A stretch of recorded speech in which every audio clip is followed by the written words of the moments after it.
జై గురుదత్త.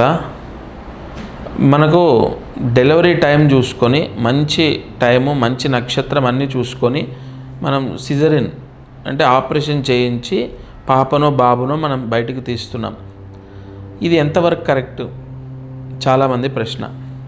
వాస్తవానికి మీరు ఎన్ని టైం చూపించుకున్నా లేదా ఎంత ముహూర్తం చూసుకున్నా వాళ్ళ కర్మని బట్టి వాళ్ళు ఖచ్చితంగా ఏ లగ్నంలో పుట్టాలో డిసైడ్ అయి ఉంటుంది. ఇప్పుడు ఫలానా 14వ తారీఖు శనివారం చాలా బాగుంది, ఆ రోజు మీరు డెలివరీ అంటే ఆపరేషన్ చేయించుకొని బాగుంది అని చెప్పాడు ఒక పూజారి. అతను ఏం చూస్తాడు? కేవలం అంటే ఒక వ్యక్తిని నేను విమర్శించడం కాదు, అతనుకున్న పరిజ్ఞానంతో, ఇప్పుడు నాకున్న పరిజ్ఞానంతో నేను చెప్తున్నాను. అట్లా అతనుకున్న పరిజ్ఞానంతో పంచమి శనివారం మంచిది ఓకే అని ఇచ్చేస్తాడు. బట్ ఆ రోజు నక్షత్రం ఏముంది, ఏ లగ్నము, ఆ లగ్నానికి ముఖ్యంగా గురువు ఎక్కడున్నాడు, ఆ లగ్నానికి గ్రహాలు ఎక్కడున్నాయి అవి తెలియకపోయి ఉండొచ్చు. లేదు అన్నీ తెలిసిన సిద్ధాంతితోనే మీరు డేట్ పెట్టించుకున్నారు.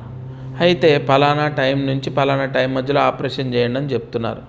కరెక్ట్గా ఆ టైంకి డాక్టర్ డిలే అవ్వటమో, ఆ హాస్పిటల్కు ఏదో ప్రాబ్లం రావటమో, టెక్నికల్ ప్రాబ్లం, లేదా ఒక ఆపరేషన్ థియేటర్కి సంబంధించో, లేదా నర్సు దగ్గరనో ఎక్కడో ఒక దగ్గర ఒక half an hour 20 minutes 1 hour delay అవుతూనే ఉంటుంది.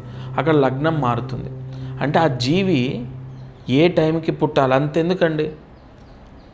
అన్నీ తెలిసిన ఒక పండితుడు, అంటే లైవ్ జరిగిందే చెప్తున్నా, అన్నీ తెలిసిన ఒక పండితుడు వాళ్ళ యొక్క భార్య డెలివరీ డేట్ ఆయనే ఇచ్చాడు. ఇస్తే అతను అన్నీ చూసుకున్నాడు. గురువు యొక్క అనుగ్రహాన్ని తర్వాత వచ్చే దశల్ని ఆయన ఏం చెక్ చేయలేదు. ఎందుకంటే అతనికి అంటే కొంత తెలుసు జ్యోతిష భాగం అంతే, అతను ఒక ఉద్యోగి, కొంత తెలుసు. కానీ ఆ దశలు తర్వాత వచ్చే దశలు ఏందనేది చూసుకోలేదు.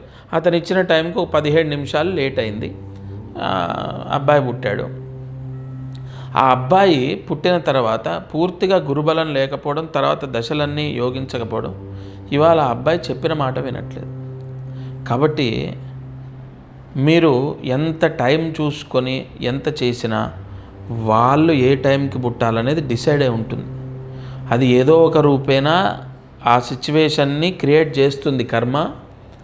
ఆ టైంకి పలానా లగ్నానికి పలానా నక్షత్రంలోనే ఆ జీవి బయటకు వస్తుంది.